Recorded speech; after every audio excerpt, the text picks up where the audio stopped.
राधे राधे, हरे कृष्णा, बाके बिहारी लाल की जय।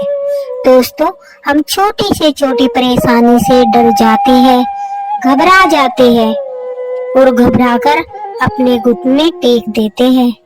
मैं कहती हूँ कि हमें सिर्फ ठाकुर जी के सामने ही अपने घुटने टेकने चाहिए। सारे हालात, सारी मुसीबतें आपके सामने खुद ब खुद घुटने टेक देगी। दोस्तों, जो सत्य घटना आज मैं आपको सुनाने जा रही हूँ, वह आपको बहुत ही हिम्मत देगी और साथ ही आपकी आस्था और विश्वास को भी प्रगाढ़ बना देगी। आज की यह घटना आस्था और विश्वास से भरी है। ध्यान से सुनिएगा, सुनकर आपका दिल भी रो उठेगा। हरे कृष्णा। मैं हूँ विनीता।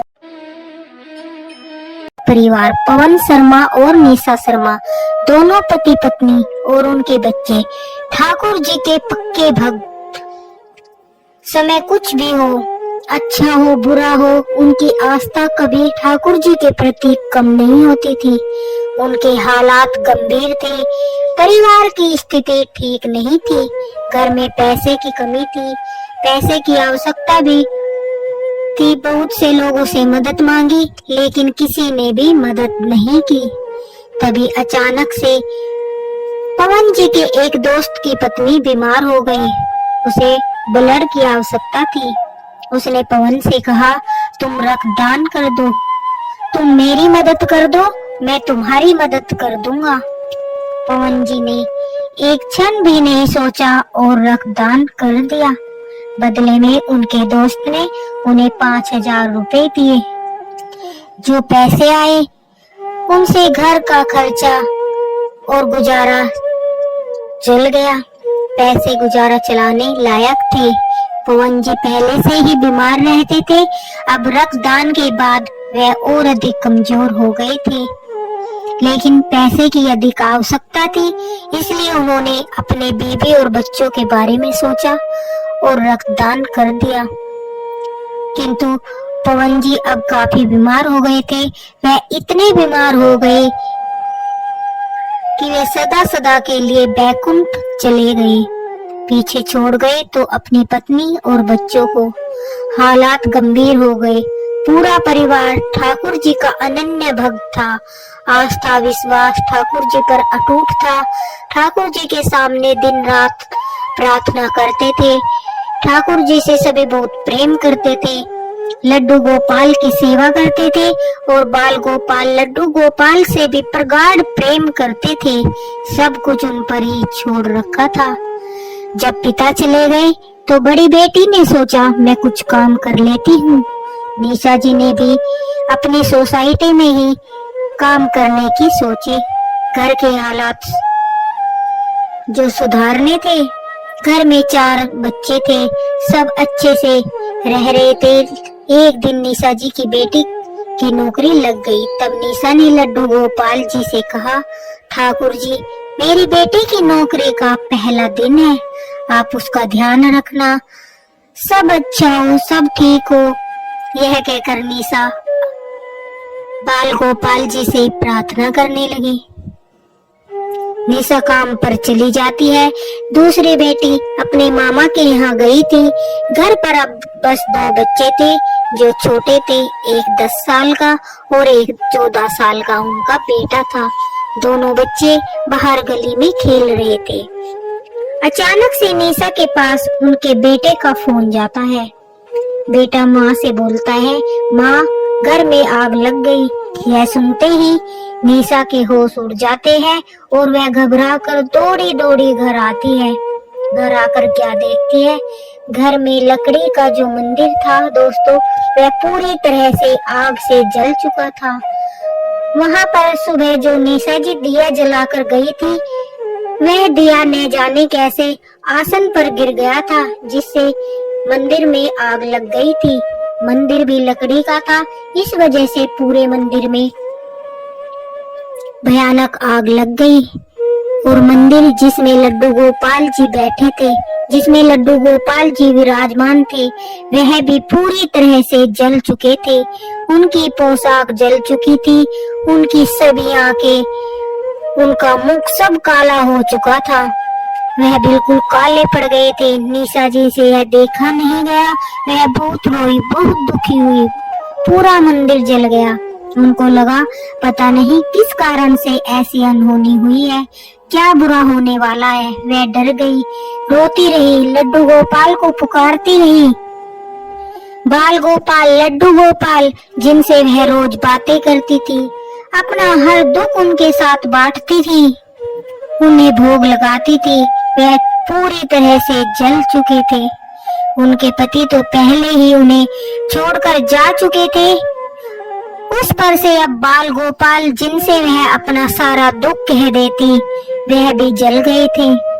उस वक्त निशा जी पर क्या बीत रही होगी, उसका शायद हम 10% भी महसूस नहीं कर सकते। उस समय उनके मन में बहुत पीड़ा हो रही थी, असहनीय दुख था। उन्हें समझ नहीं आ रहा था कि वे क्या करें। ऐसी परिस्थिति में एक अम्मा ने निशा से कहा कि शायद सारी परेशानी ठाकुर जी ने अपने ऊपर ले ली। निशा को भी यही लग रहा था कि हो सकता है कोई भारी मुसीबत आने वाली हो। ठाकुर जी ने शायद अपने ऊपर सब ले लिया। निशा जी कई दिन तक रोती रही, बच्चे भी उदास रहने लगे। यह सब देखकर निशा जी की बड़ी बहन ने उन्हें नए लड्डू गोपाल जी का विग्रह ला कर दिया। दोस्तों, फिर से घर में लड्डू गोपाल की सेवा होने लगी, भोग लगना शुरू हुआ, सब ठीक ठाक चल रहा था। ठाकुर जी की सेवा शुरू हुई, लेकिन परेशानियां बहुत थी। एक माँ जिसकी दो जवान बेटियां, 2 छोटे बच्चे, उसके दिल पर क्या बीतेगी जब घर में उसका मालिक नहीं हो, यह सिर्फ निशा जी ही जानती है। उनके हालात को सिर्फ वही समझ सकती है। कितना भी कोशिश करती वह खुश रहने की, लेकिन नहीं रह पाती थी। साधारण इंसान है, घबरा जाता है, डर जाता है। आस्था कितनी भी गहरी हो, लेकिन यह सच है, जब हम आस्था को बनाए रखते हैं तो ईश्वर भी हमें अकेला नहीं छोड़ते। निशा बताती है कि वह सुबह उठकर रोज भगवान का नाम जपती, राधे कृष्णा के जप करती। उस दिन काम का पहला दिन था। वह सोसाइटी में जा रही थी, घर की चिंता हो रही थी, बच्चे कैसे रहेंगे, क्या होगा, जीवन में सब कुछ ठीक होगा या नहीं, तरह तरह की बातें निशा के दिमाग में घूम रही थी। पति रही नहीं, हालात गंभीर हो गए थे, अब वह कैसे सब कुछ संभालेगी, यही सब बातें निशा के दिमाग में चल रही थी। ऐसा चलते चलते वह घर से बाहर निकल गई। उनके मन में चिंता चल रही थी, क्या होगा, क्या नहीं होगा। उस दिन ठाकुर जी का नाम जप करना वह भूल गई। जैसे ही वह जा रही थी, मन में चिंताओं का भंडार था। तभी निशा जी कहती है, अचानक से पीले वस्त्रों में एक बाबा उनसे टकराते हैं और वह उनसे टकराते ही बोलते हैं राधे राधे और निशा की तरफ मुस्कुराते हैं। निशा कहती है कि मैं तुरंत से अपनी चिंता भूलकर उन बाबा से बोलती हूँ राधे राधे। तभी अचानक से उन्हें याद आया कि आज तो उन्होंने राधे राधे का जप ही नहीं किया। वह चिंता के कारण आज जप करना भूल गई। निशा जी कहती है, मैंने राधे राधे जप करना वही रास्ते में शुरू कर दिया। अचानक से मैंने सोचा, इतनी सुबह सुबह यह बाबा कौन थे जो मुझे राधे राधे बोलकर गए हैं। मैंने पीछे मुड़कर उन्हें देखा तो वहाँ आसपास कोई नहीं था। वह एकदम से कहीं गायब हो गए थे। मैं उन्हें ढूंढ रही थी, लेकिन वह कहीं भी दिखाई नहीं दे रहे थे।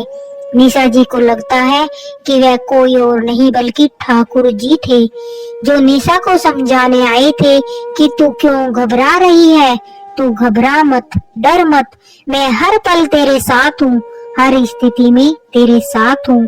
संकट तुझ तक नहीं पहुँचने दूंगा। संकट जब भी आएगा उसे पहले मेरे पास आना पड़ेगा।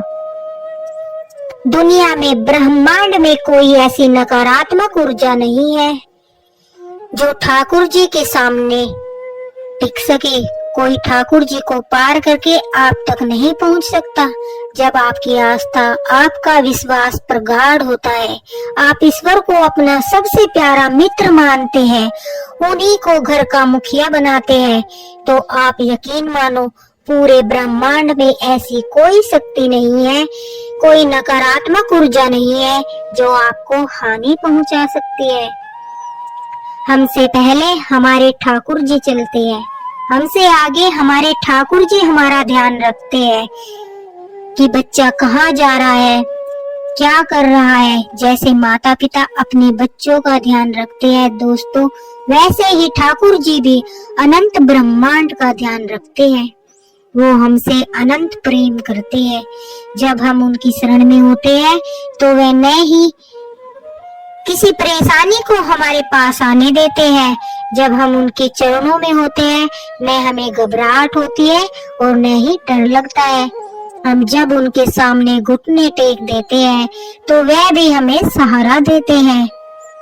निशा के हालात गंभीर थे, पर जैसे ही वह बाबा उसको मिले, उसके अंदर एक हिम्मत आई, हौसला मिला। उसे लगा जैसे कि कोई उसके साथ है, हर परिस्थिति में उसके साथ खड़ा है, हर पग पर उसके साथ चल रहा है।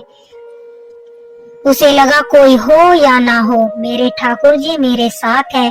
उसी ऊर्जा के साथ निशा जी ने काम शुरू किया। उनकी बेटी की भी नौकरी लग गई, घर के हालात सुधरने लगे, धीरे धीरे सब अच्छा होने लगा। दोस्तों, हम छोटी से छोटी बातों से घबरा जाते हैं, हमारा दिमाग अशांत हो जाता है।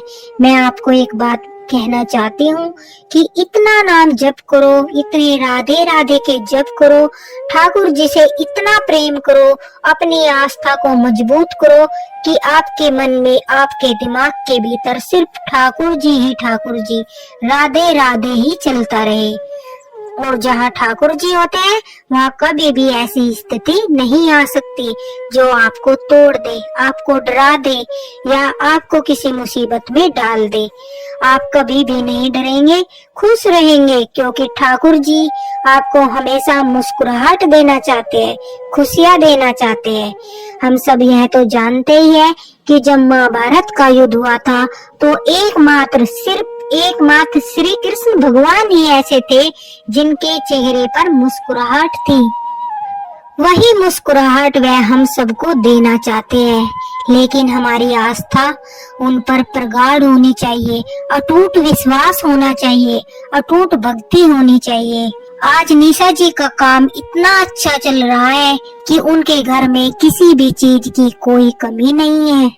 उनकी दोनों बेटियों की शादी हो चुकी है और घर में सुख शांति का वास है, और वह ठाकुर जी की सेवा नित्य नियम से बड़े प्रेम से करती है।